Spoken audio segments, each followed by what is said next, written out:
The captain gave up everything so I could have this chance. We can't fail. Yes, sir.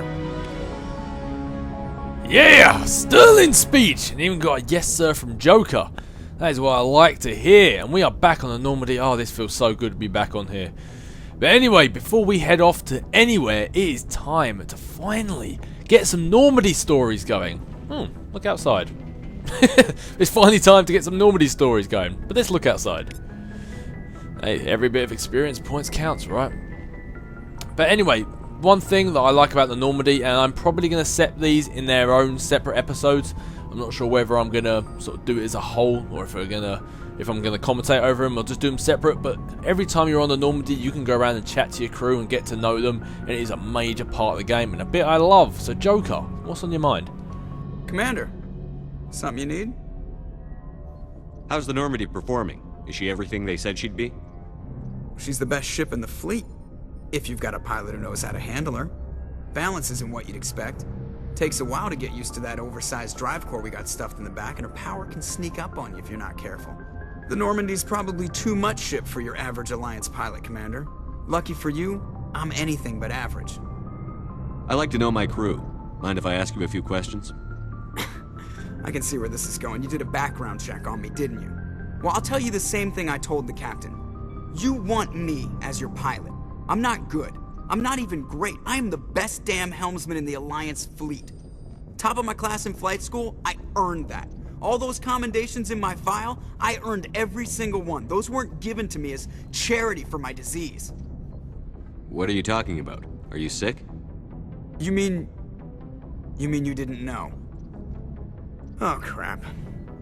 Okay, I've got Vrolik syndrome, brittle bone disease. The bones in my legs never develop properly. They're basically hollow, too much force and they'll shatter. Even with crutches and my leg braces, it's hard to get around. One wrong step and crack! It's very dramatic, but I've learned to manage my condition, Commander. Put the Normandy in my hands and I'll make her dance for you. Just don't ask me to get up and dance unless, you like the sound of snapping shin bones. Good point. Won't bring it up again. Why does everyone call you Joker? It's a lot shorter than saying Alliance Flight Lieutenant Jeff Moreau. Plus, I love to make little children laugh. I was just thinking how much you remind me of Santa Claus. Look, I didn't pick the name. One of the instructors in flight school used to bug me about never smiling. She started calling me Joker, and it stuck. Why didn't you ever smile? Hey, I worked my ass off in flight school, Commander. The world's not gonna hand you anything if you go around grinning like an idiot. By the end of the year, I was the best pilot in the academy, even better than the instructors, and everybody knew it. They'd all got their asses kicked by the sickly kid with the creaky little legs. One guess who was smiling at graduation? I need to know more about this Vrolik syndrome if I'm putting my ship in your hands. Yeah, of course you do. It's an extremely rare condition. Nobody knows exactly what causes it. Genetic, maybe.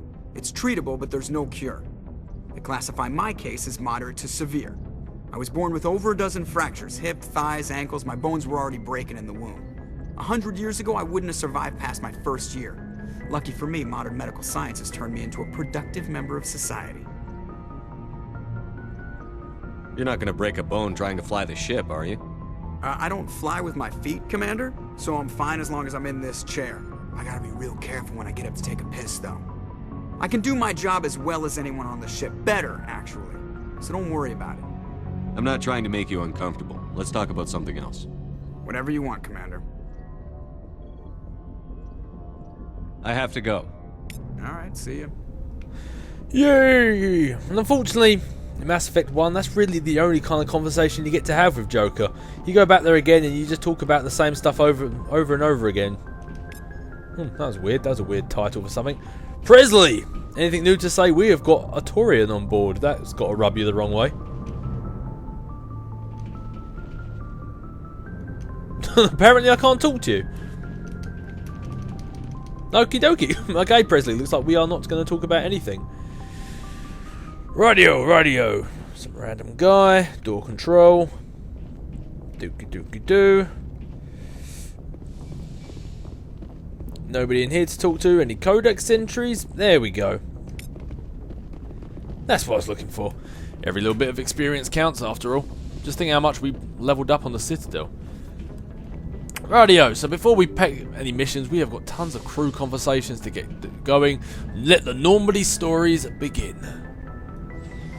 And luckily for you, you don't have to go through that annoying lift ride like I do. I cut that out for you, because I'm a nice guy.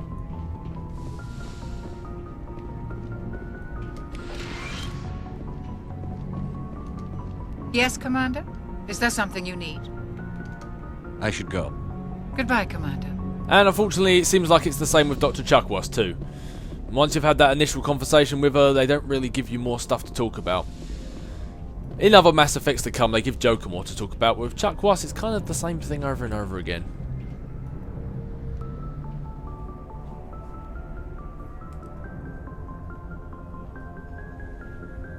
Anything you need, Commander? Oh, maybe a towel, Shepard. What's up with the greasy forehead?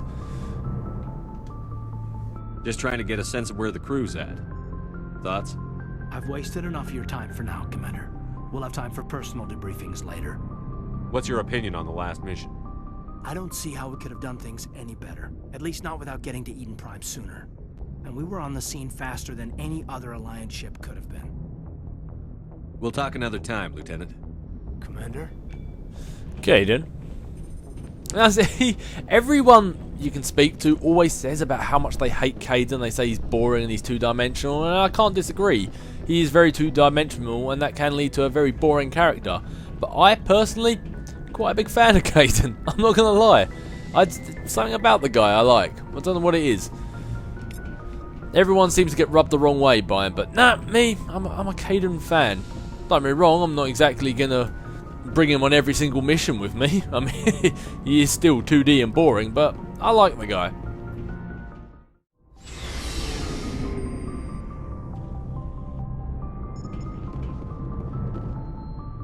Rightio, let's go down here, let's go say hello to Tali, see what she's got to say. And Engineer Adams, of course.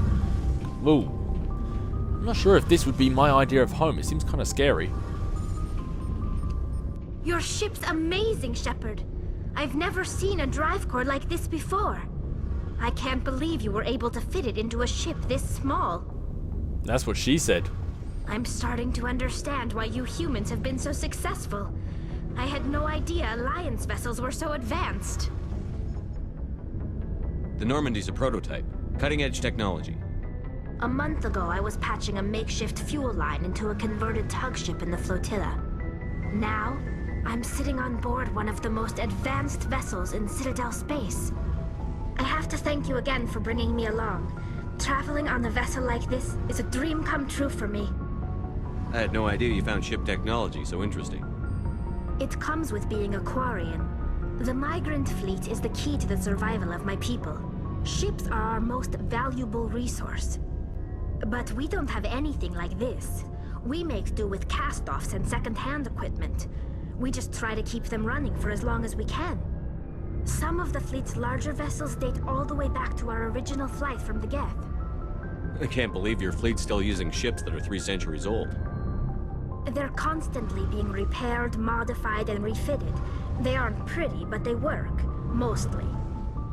We've tried to make ourselves as independent as possible on the flotilla, grow our own food, mine and process our own fuel. But some things we just can't make on our own. A patch to maintain the hull integrity requires raw materials we just don't have. That's why our pilgrimages are so important. Tell me about your people. Our lives aren't easy. Resources are scarce, and we are constantly on the move. Everything we do must in some way contribute to the continuation of the migrant fleet. There are 17 million Quarians in the flotilla, and each of us relies on the others for survival. The bonds among my people are strong. Unfortunately, we have had to surrender many of the freedoms and civil liberties other species take for granted. What kind of freedoms? Well, it's illegal for parents to have more than one child. If our population grows too much, it would strain our resources to their breaking point. Of course, we also can't allow our numbers to become too few. If our population is in decline, the rule against single births is temporarily repealed. In extreme cases of population decline, incentives are even offered to encourage multiple births. Though the Conclave hasn't had to take such measures in nearly a century. That's your government. The Conclave is our civilian branch of government. Each ship can elect a representative to serve on the Conclave and make decisions that affect the fleet as a whole. On matters that affect an individual ship, however, the captain has the final say. It's a tradition that dates back to the early days, when the fleet was governed by martial law. Fortunately, most captains nowadays are smart enough to have an elected council from their crew to give them advice and guidance. Which, for anyone who's ever watched Battlestar Galactica, the Quarians are almost identical to the humans and the Cylons. Just thought I'd point that out. So the ultimate power rests with elected officials. In practice, the Conclave and the respective council for each ship tend to set the rules that govern our daily lives. But in theory, we are still under military jurisdiction. The 5 top-ranking military officials in the fleet serve on the Admiralty Board. These 5 have the power to overrule any decision by the Conclave in case of emergency. To do so requires unanimous agreement among the Admiralty, and they can only do this once. After that, the entire board must resign their posts. It's a safeguard that served us well. In nearly 3 centuries, the Admiralty Board has only overruled the Conclave 4 times. I want to know more about the Geth. I doubt I can tell you anything you don't already know. It's been almost 3 centuries since they drove my people into exile. All I know is the story of their origins, what they were when we created them, and how they turned on us. Interesting. The Geth were originally created to serve as an automated manual labor force. Initially, their intelligence was as limited as any VI. Over time, we made small modifications to their programming to allow them to perform more varied and complex tasks, bringing them closer and closer to true AI status. How come the Council didn't step in and stop you? This wasn't true AI research. We may have been skirting the bounds of the law, but we never did anything that was actually illegal. The changes were so insignificant, so gradual, that we were able to control them. Or so we thought. But one thing we underestimated was the power of the neural network. A million Geth thinking simultaneously created an inherently unstable matrix.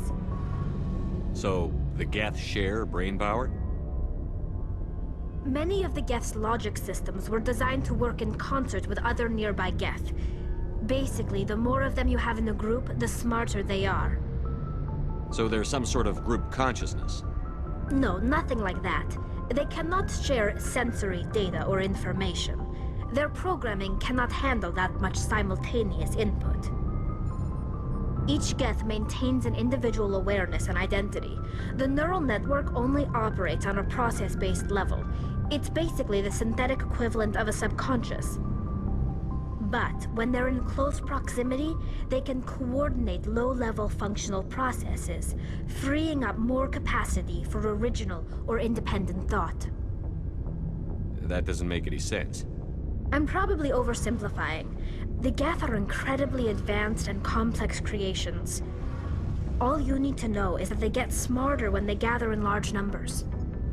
As we built more and more Geth, their effective intelligence became more sophisticated, more abstract. One day, a Geth began to ask its Quarian overseer questions about the nature of its existence. Am I alive? Why am I here? What is my purpose? As you can imagine, this caused a near panic among my people. What did you do? It was inevitable the newly sentient Geth would rebel against their situation. We knew they would rise up against us, so we acted first.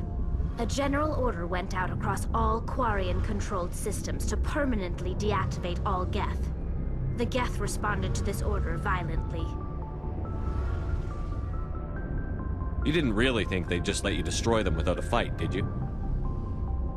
The hope was that most of the Geth would still be little more than machines, incapable of organized resistance. But they had progressed much further than anyone anticipated. The war was long and bloody. Millions upon millions of Quarians died at their hands. In the end, we were forced to flee our own homeworld. We feared the Geth would pursue us, but they never came beyond the Veil. Now we drift through space, exile searching for a way to reclaim what was once ours. It's hard to feel sorry for you. Your ancestors tried to wipe out another species. We made a mistake when we created the Geth in the first place, but we did not make a mistake when we went to war against them. If we had not acted, they would have wiped us out. They're a synthetic life form. They have no use for organics. None. Why do you think they cut themselves off from the rest of the galaxy? Why do you think they've killed every organic being who's ever tried to contact them? They didn't kill Saren. What does that tell you? The Geth are not innocent victims in all this. They're the enemy. They want to destroy us. Not just the Quarians. All organic life. That's why they've joined up with Saren. And that's why we have to stop him. Ah, damn, you said you didn't have any information to tell us that we didn't already know? That was like an epic story, that was. Although I do think you're letting your emotions get in the way of the whole picture here. I want to know more about the pilgrimage. When my people reach maturity, we leave our birth ships and seek acceptance with a new crew. It's necessary to maintain genetic diversity among the fleet. But no ship wants to accept someone who will be a burden on them. So, to prove our worth, we embark on a pilgrimage. We set out alone, leaving the flotilla and our families behind us. We only return once we have found something of value we can bring back to the fleet. This is presented as a gift to the captain of the respective ship we wish to join. If the gift is accepted, we are welcomed into the crew. Can a captain choose to reject the gift? That doesn't happen often. Most captains are eager to increase the size of their crew. It increases their own standing in our society. Even when the gift is not particularly valuable, the captain usually accepts it out of a sense of tradition. However, there is a stigma to presenting a substandard gift. It's not the best way to make a good impression on a new community. Most pilgrims don't return until they find something worthwhile. I can't believe they just send you off alone. It's not like they just cast us out. Before we leave, we are given lessons in how to survive outside the flotilla, and given gifts to help us on our journey. We also receive implants to fight off sickness and disease. Generations of living in an isolated and highly controlled environment have left our immune systems weaker than most. By the time we leave the fleet, we are well equipped for the pilgrimage. This is a rite of passage for all Quarians. If it were dangerous, our numbers would suffer. Virtually every pilgrimage ends with a triumphant return and the ritual presentation of the gift to one of the fleet's captains. I want to talk about something else. Like what? I should go. See you later. Good choice of conversation there, Shepard. I don't know, Tali, your pilgrimage seemed pretty dangerous towards the end there. Man, that was a mouthful, Tali. Looks like you've been on your own for a while, haven't you? Hey, Commander, you know that Quarian, Tali? She's been spending all her time down here asking me about our engines. I'll tell her to leave you alone. What? No, she's amazing. I wish my guys were half as smart as she is. Give her a month on board and she'll know more about our engines than I do. She's got a real knack for technology, that one. I can see why you wanted her to come along. I figured she'd be a real asset to the team. You got an eye for Tali, Commander, but I'm guessing that's not why you came down here. Not totally, although Tali is an awesome teammate to have. Tell us about the ship, Adams. Fill me in on the IES stealth systems. How does it work exactly? You can't hide a ship out in space. They emit too much heat and radiation. Too easy for sensors to pick them up, unless you find a way to capture those emissions. So our stealth systems trap the energy we give off in storage sinks built into the ship itself. No emissions to give away our location. Eventually the sinks have to be vented. More than a few hours silent running and they overheat. Cook us inside our own hull. There's no way for anyone to detect us? A visual scan can still pick us up. Anyone looking out a window can see us plain as day. But you have to be pretty close to get an actual visual out in space. Most vessels rely on scanners. As long as the stealth systems are engaged, they can't see us. Not unless we accelerate to FTL speeds. Why doesn't it work with faster-than-light travel? Cranking up to FTL blue shifts our emissions, pushes them into frequencies too high to capture in the sinks. As soon as we make the jump, it's like setting off a flare. Sensors can pick up our location whenever we enter or exit FTL flight, but for short-range missions, our stealth systems are amazing, and we've got the only one. Where else have you served, Adams? If you name a class of Alliance ship, I've probably served on it. Everything from dreadnoughts and carriers right down to frigates like the Normandy. My last assignment was on the Tokyo, only a cruiser, but she was a good ship. Couldn't hold a candle to the Normandy, though. And I believe that was the ship Anderson was on before he took over the Normandy as well. It's like he took some of his crew with him. At least I believe so, anyway. I want to know more about the Normandy. She's the best ship I've ever served on. Probably the fastest vessel ever designed. And she's the only one using the new Tantalus drive core. What's so special about the Tantalus drive core? Proportionally, it's about twice the size of any other vessel. Not only are we faster, but we can run at FTL speeds longer before we have to discharge the core. Carry on, Adams. Aye, aye, Commander. Good. What we'd like to know. But anyway, let's get out of here. All this ship talk is a little bit boring. I think we need something a little more blunt, a little more down to the point, a little more Krogan Battlemaster Rex. Nice ship you've got, Shepard. What can I do for you? What's your story, Rex? There's no story. Go ask the Quarian if you want stories. Now, right on the head there. She does not shut up. I won't lie to you.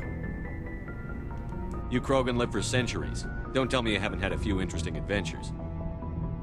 Well, there was this one time the Turians almost wiped out our entire race. That was fun. I heard about that. You know, they almost did the same to us. It's not the same. It seems pretty much the same to me. So your people were infected with a genetic mutation? An infection that makes only a few in 1,000 children survive birth? And I suppose it's destroying your entire species? I suppose it isn't all the same. I don't expect you to understand, but don't compare humanity's fate with the Krogan. I was just making conversation. I wasn't trying to upset you. Your ignorance doesn't upset me, Shepard. As for the Krogan, I gave up on them long ago. The genophage infected us, but it's not what's killing us. Are your people really dying? We're sure not getting any stronger. We're too spread out. None of us are interested in staying in our own system. Lots of species have left their homes and prospered. But they go to colonize new worlds. We're not settlers. We're warriors. We want to fight. So we leave. Hire ourselves out. And most of us never go back. What can you tell me about the genophage? Ask the Solarians if you want details. They made it. All I know, it makes breeding nearly impossible. Thousands die in stillbirth, and most never get that far.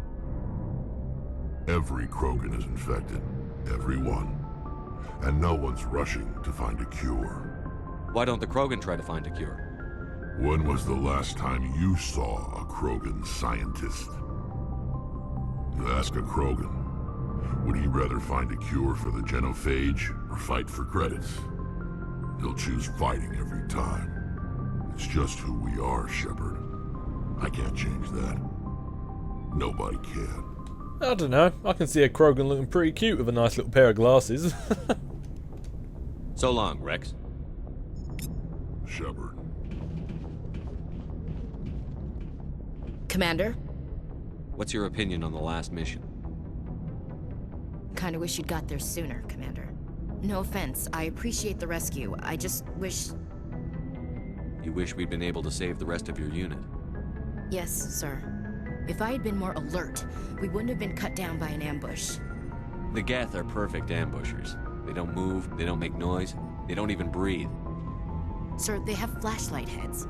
I'll make sure it doesn't happen again. Do you have a few minutes to talk one-on-one? I'm sorry, Commander. I need to get my duties squared away. I wouldn't mind talking more later, though. Dismissed, Chief. Sir. You say that with a bit of a tone to your voice, Ashley. Mark my words, you keep saying it like that and things are going to happen. Anyway, who else do we have around here? Where's Garrus? Yeah, I knew he was around here somewhere. You hiding from me? You trying to be a camper? Thanks for bringing me on board, Commander. I knew working with the Spectre would be better than life at CSEC. Oh, you're more than welcome aboard. Have you worked with a Spectre before? Well, no, but I know what they're like. Spectres make their own rules. You're free to handle things your way. At CSEC, you're buried by rules. The damn bureaucrats are always on your back. Being a Spectre does have its advantages. Exactly my point. If I'm trying to take down a suspect, it shouldn't matter how I do it, as long as I do it. But CSEC wants it done their way. Protocol and procedure come first. That's why I left. So you just quit because you didn't like the way they do things? There's more to it than that. It didn't start out bad, but as I rose in ranks, I got saddled with more and more red tape. CSEC's handling of Saren was typical. I just couldn't take it anymore. I hate leaving. I hope you made the right choice. I'd hate for you to regret it later. Well, that's sort of why I teamed up with you. It's a chance for me to get off the Citadel, see how things are done outside CSEC. Either way, I plan to make the most of this. And without CSEC headquarters looking over my shoulder, well, maybe I can get the job done my way for a change. As long as you do your job well, you're free to go about your business as you see fit. Thank you, Commander. Yeah, as long as it doesn't interrupt my business, that is, Garrus. Anyway, that is everything. As everyone I think we can chat to for the time being. We still have stuff that we can buy, and also I need to equip all my team with their locker and stuff like that. But that is stuff we will do for another day. Oh dear, which I will do away from you, because obviously that is stuff that you guys don't really want to see. It is pretty boring stuff. But next time we come back, it looks like we are finally off to investigate what has happened to that missing scientist, Liara Tassoni, and we're finally going to get to see some action. But that we are going to save for next time. As for now, I'll catch you guys later.